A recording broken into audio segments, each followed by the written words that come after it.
آج ہم پورے ملک میں علماء کرام، تمام مکاتب فکر کے علماء یہ قوم کو بتا رہے ہیں کہ جس ملک میں میں اور آپ رہتے ہیں ہم مسلمان ہیں، ہمیں اس پہ کوئی شک نہیں ہے۔ اسی طرح اس میں بھی کوئی شک نہیں ہے کہ ہمارا ملک بھی مسلمان ہے، لیکن یہ لمحہ فکریہ ہے کہ مسلمانوں کے ملک میں ہی، مسلمانوں کے اس 99% ملک کی آبادی رکھنے والے مملکت خداداد پاکستان، کہ جس کا نام بھی مسلمان ہے، یعنی اسلامی جمہوریہ پاکستان، اس کی اسمبلی سے جو ایکٹ پاس ہوا ہے، ٹرانسجینڈر ایکٹ، یہ میں نے اور آپ نے پچھلے جمعے پر بھی اس پر ایک سرسری سی نظر ڈالی تھی، لیکن آج سب سے پہلے میں اور آپ یہ سمجھنے کی کوشش کریں کہ یہ ہے کیا۔ المیت تو یہ ہے کہ ہمارے ممبران پارلیمنٹ کو بھی نہیں پتہ کہ یہ کیا ہے۔ اب جب یہ 2018 میں یہ جب ایکٹ پاس ہوا، پیش ہوا، تو اس وقت جناب مسلم لیگ نون کی حکمرانی تھی، جناب شاہد خاقان عباسی صاحب، وہ میاں صاحب کی جگہ پر اس ملک کے وزیر اعظم تھے، اور 4 خواتین نے مل کر یہ ایکٹ اسمبلی میں پیش کیا۔ ایک خاتون تعلق پی ٹی آئی سے تھا، دوسری کا تعلق مسلم لیگ نون سے، تیسری جو ممبر تھیں وہ پیپلز پارٹی سے، اور چوتھی کا تعلق مسلم لیگ کاف سے تھا۔ یعنی یہ ساری جماعتوں نے مل کر، ان کے ممبران نے مل کر یہ بل پاس کیا ہے، پیش بھی کیا، پھر پاس ہو گیا، ایکٹ بن گیا، نافذ العمل ہو گیا۔ اب جب اس کے اوپر لوگوں نے غور کیا تو سمجھ آئی کہ یہ کیا ہوا ہے، ہم نے کون سا قانون بنایا ہے۔ اور آج پورے ملک کے اندر علماء اس پر روشنی ڈال رہے ہیں، اور الحمدللہ پورے ملک کے اندر ایک شدید اس پر رد عمل آیا ہے، اور بڑی لوگوں نے اضطراب اور پریشانی کا اظہار کیا کہ یہ کیا ہوا ہے، ہمیں کیا کر رہے ہیں، کہ ہمارے ہی ملک میں دین غیر محفوظ ہے۔ چلے یہ کوئی ایکٹ غیر مسلم پاس کریں تو پھر تو چلے مان لیا کہ چلیں وہ تو غیر مسلم ہے، لیکن مسلمانوں کی اسمبلی یہ پاس کریں۔ آپ ذرا غور کریں، سیاست سے ہٹ کر غور کریں۔ میں گزارش کروں گا کہ ہم سب سے پہلے مسلمان ہیں، بعد میں ہم پاکستانی ہیں۔ ہم سب سے پہلے پاکستانی نہیں ہیں، ہم سب سے پہلے مسلمان ہیں، بعد میں ہم پاکستانی ہیں، اس لیے کہ اسلام اسی کی بنیاد پر ہماری دنیا اور آخرت ہے۔ ٹرانسجینڈر ایکٹ یہ ہے کیا؟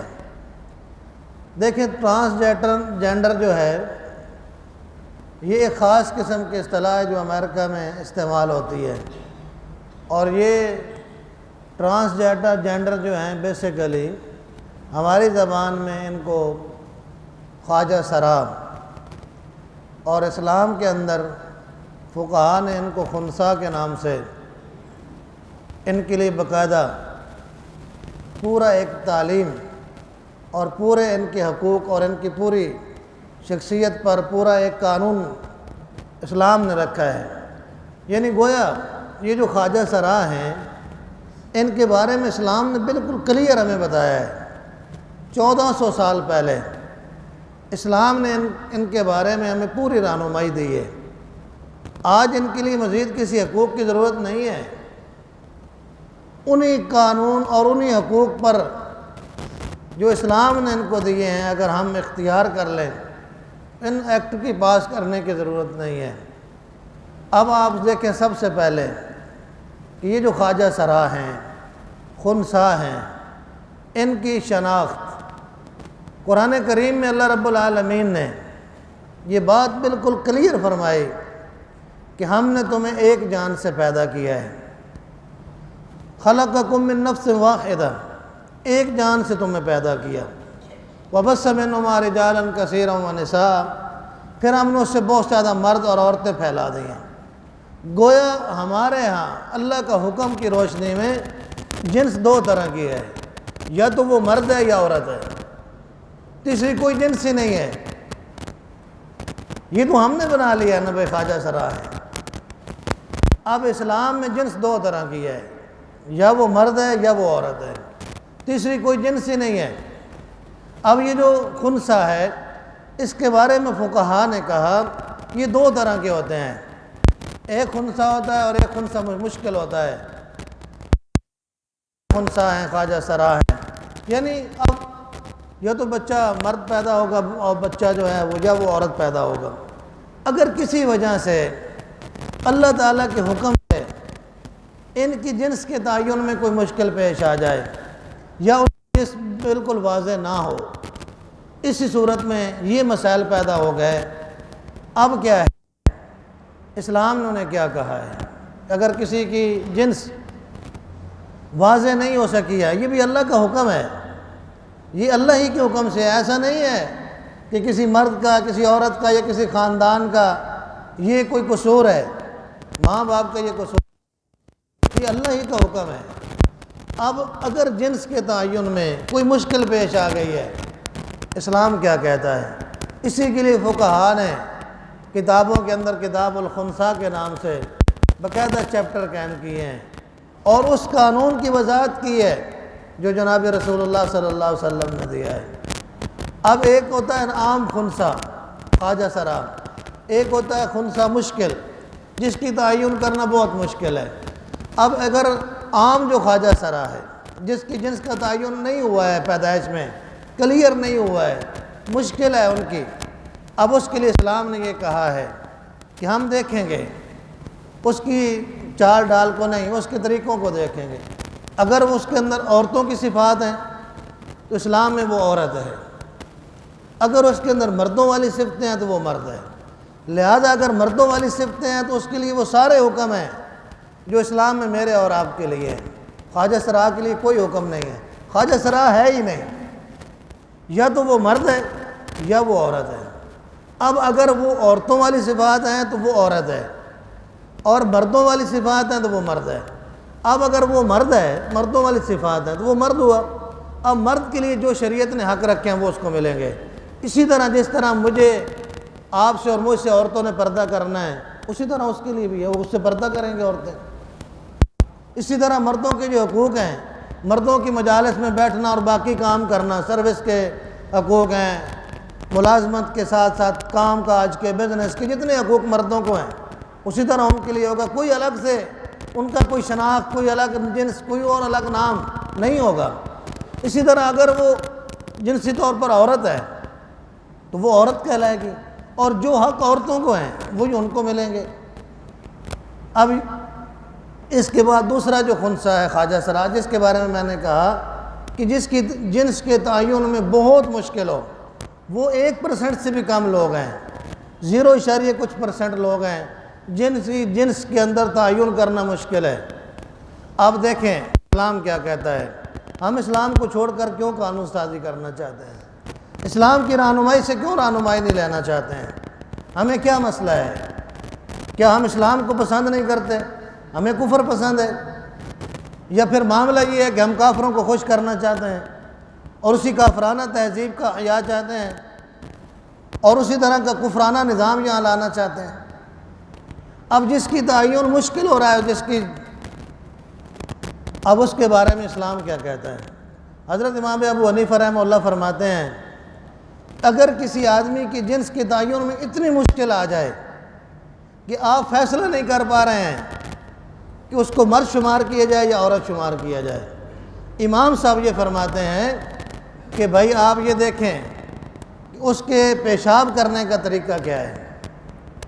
اگر اس کے پیشاب کرنے کا انداز وہی ہے جو عورتوں کا ہے تو وہ عورت ہو جائے گا، اگر اس کے پیشاب کرنے کا انداز مردوں والا ہے تو پھر مردوں والا ہو جائے گا۔ پھر اس کے بعد آپ دیکھیں کتنی پیچیدگی ہے جو فقہا نے حل کی ہے۔ پھر امام صاحب کہتے ہیں کہ اگر اللہ نہ کرے معاملہ اس طرح بن جائے کہ وہ دونوں طرح سے پیشاب کرتا ہے، عورتوں والے سٹائل میں بھی مردوں والے سٹائل میں انداز میں بھی، تو پھر کیا کریں گے؟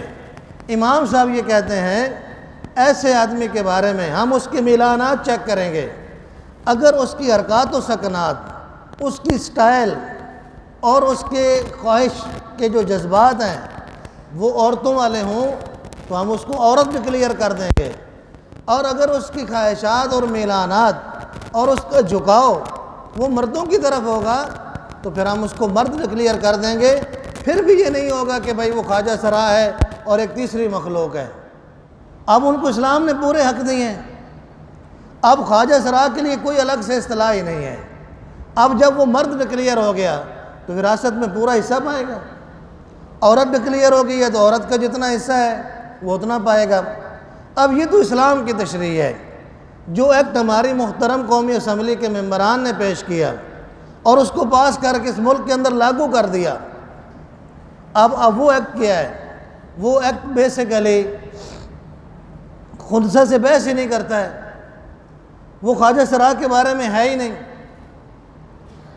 وہ تو ہے ہی ہم جنس پرستی کا قانون۔ اب آپ دیکھیں، میں اس کی چند باتیں آپ کے سامنے جس پر علماء نے بڑا شور ڈالا ہے، اور قومی اسمبلی کے اندر بھی اب یہ آواز اٹھ رہی ہے، سینٹ کے اندر بھی مشتاق خان صاحب نے بڑا اس پر کام کیا، اور بھی بہت سارے دین پسند لوگوں نے کام کیا، ہم سب کو خراج تحسین پیش کرتے ہیں، اور یہ مقبول جان صاحب نے بڑا اس پر کام کیا۔ تو اب آپ دیکھیں کہ ہمارے ایکٹ کے اندر کیا ہے۔ اب یہ تو سمجھ آ گئی آپ کو کہ اسلام میں جنس دو ہی ہیں، یا وہ مرد ہے یا عورت ہے، تیسری کوئی جنس نہیں ہے۔ آپ اور میرا یہ کنسیپٹ کلیئر ہونا چاہیے کہ خواجہ سرا کوئی نہیں ہوتے ہیں، یہ ہم بناتے ہیں یا وہ خود بنتے ہیں، اور یہ سب کچھ جو ہو رہا ہے یہ ایک منظم سازش کے تحت ہمارے پاکیزہ ماحول کو، پردے کو اور ہماری حیا اور شرم کو بالکل خراب کرنے اور اسے برباد کرنے کی یہ ایک پوری سازش ہے جو چلی آ رہی ہے، اور اس طرح اس ملک میں ہو رہا ہے۔ اب آپ یہ دیکھیں کہ ایکٹ کیا ہے۔ آپ کے اس ٹرانسجینڈر ایکٹ کے اندر یہ انہوں نے پاس کیا، اگر کوئی آدمی کسی وجہ سے ایک مرد ہے اور وہ حالات کے جبر سے یا بیٹھے بیٹھے اس کو خیال آیا کہ میں تو مرد نہیں ہوں، مجھے تو عورت ہونا چاہیے تھا، میرے ماں باپ نے تو بڑی زیادتی کی ہے میرے ساتھ، انہوں نے مجھے مرد لکھوا دیا، میرے ساتھ تو بڑی زیادتیاں ہو رہی ہیں۔ اب وہ جا کر اپنی جنس تبدیل کروا سکتا ہے، اور نادرہ کے دفتر میں جا کر اپنی شناخت کے خانے میں وہ یہ لکھوائے گا کہ جناب آپ لکھیں میں مرد نہیں ہوں، میرے ماں باپ نے بڑی زیادتی کی ہے، لہذا مجھے یہ جنس پسند نہیں ہے، میں مرد نہیں رہنا چاہتا ہوں، میں عورت بننا چاہتا ہوں۔ اس ایکٹ کے پاس ہونے کے بعد آپ کا نادرہ کا افسر اور موقع پر بیٹھا جو صاحب ہے وہ مجبور ہے کہ وہ اس کی جنس تبدیل کرے اور وہ مرد کی جگہ پر اس کو عورت ڈکلیئر کر دے۔ اب جب وہ عورت ڈکلیئر ہو گیا ہے وہ مرد، یہ بھی آپ کلیئر کر لیں کہ کسی بھی سرجری سے کوئی آدمی جنس تبدیل نہیں کرتا، مرد عورت نہیں بن سکتا، عورت مرد نہیں بن سکتی۔ آپ کسی ڈاکٹر سے مشورہ کریں۔ بیسیکلی پرابلم کیا؟ مینٹلی پرابلم، کہ کسی آدمی کے مینٹل میں یہ بات آ گئی اور اس نے کہا کہ میں عورت بننا چاہتا ہوں، عورت وہ بنے گا نہیں، صرف خانے کے اندر وہ عورت لکھا گیا ہے، جنسی طور پر وہ مرد ہی ہے۔ آپ ذرا اس کے عجیب آپ دیکھیں کہ ہم کس طرح کے مسلمان ہیں، کہ جب وہ کہتا ہے کہ میں مرد ہے اور اپنے آپ کو عورت بنا لیتا ہے، حالانکہ وہ عورت تو نہیں بنا ہے۔ اب ہوگا کیا؟ اب اس مرد کو جس نے جنس تبدیل کر کے اپنے آپ کو عورت بنا لیا، اس کو عورتوں والے سارے حقوق حاصل ہیں، گویا وہ عورتوں کی مجلس میں جا سکتا ہے، عورتوں کے پاس بیٹھ سکتا ہے، جو جگہ عورتوں کے لیے مختص ہیں، واش روم لیڈیز کے لیے ہیں تو وہ جا سکتا ہے، آپ اسے نہیں روک سکتے ہیں۔ کوئی ڈیوٹی پر کھڑا آدمی یہ نہیں کہہ سکتا، وہ کہے گا بھائی جناب میں تو عورت، وہ تو عورت ڈکلیئر ہے۔ اس سے بھی بڑا ظلم کیا ہے؟ آپ دیکھیں کتنی گھنونی سازش ہوئی ہے اسلام کے خلاف، قرآن و سنت کے خلاف۔ کسی اور نے نہیں، ہمارے ووٹوں نے یہ کیا ہے۔ آپ ناراض نہ ہوں، ہمارے ووٹوں نے یہ کیا ہے۔ میں نے آپ کو گزارش کی ہے کہ یہ 2018 میں شاہد خاقان عباسی صاحب کے دور میں یہ پیش ہوا، اور چاروں پارٹی کاف لیگ، پی ٹی آئی، نون لیگ اور پیپلز پارٹی، ان کی چاروں کی خواتین ممبران نے یہ ایکٹ پیش کیا۔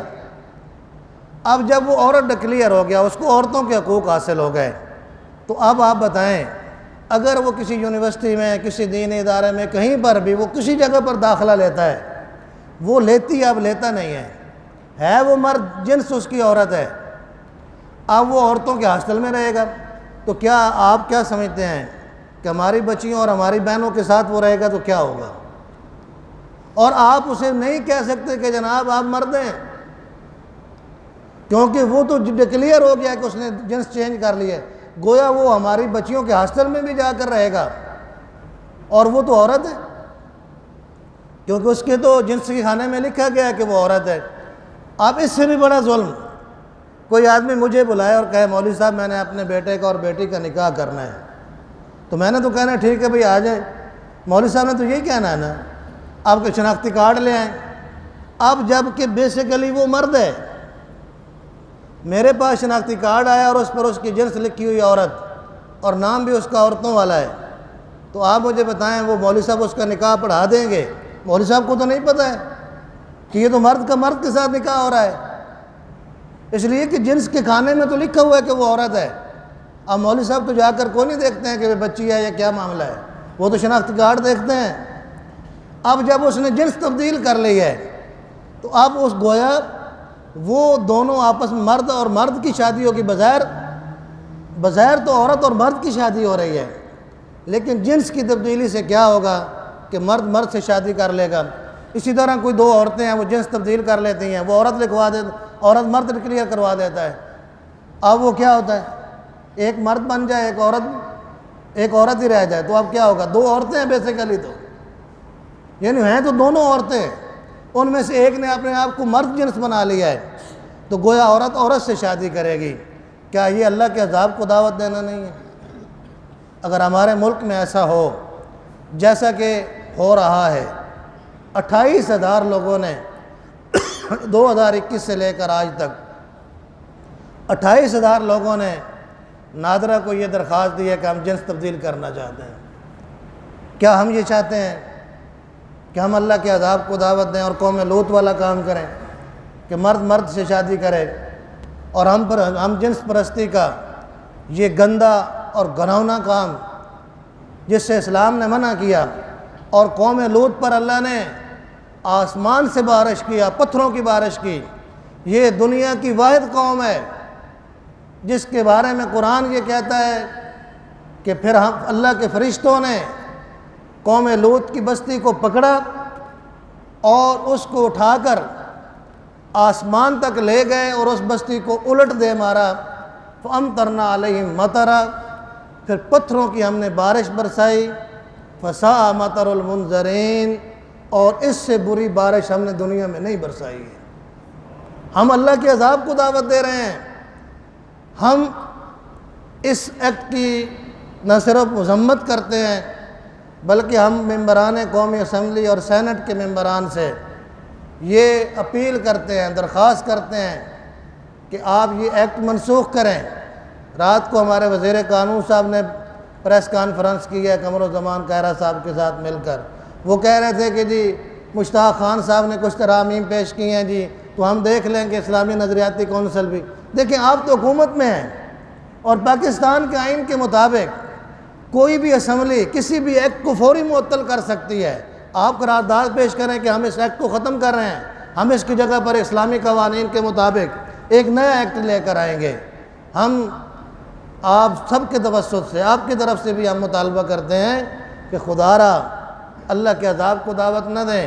اور یہ بات میں کلیئر کرنا چاہتا ہوں، آپ ناراض نہ ہوں، کہ یہ جو ہمارے اس وقت ملک کے اندر اقتدار کے اندر لوگ ہیں، وہ خواہ کسی پارٹی کے بھی ہوں، وہ اللہ اور اس کے رسول میرے اور آپ کے فائدے کے لیے اکٹھے نہیں ہیں۔ لیکن جہاں امریکہ کا مسئلہ ہو، این جی اوز کا مسئلہ ہو، جہاں پر بیرونی آقاؤں کو خوش کرنے کا مسئلہ ہو، یہ ساری پارٹیاں اکٹھی ہو کر ایکٹ بھی پیش کرتی ہیں، اس کو پاس بھی کرواتی ہیں، اور بڑی بے شرمی سے شیریں مظاہری صاحب کہہ رہے تھے کہ یہ ایکٹ پاس کیا تو امریکہ بہت خوش ہوا ہے۔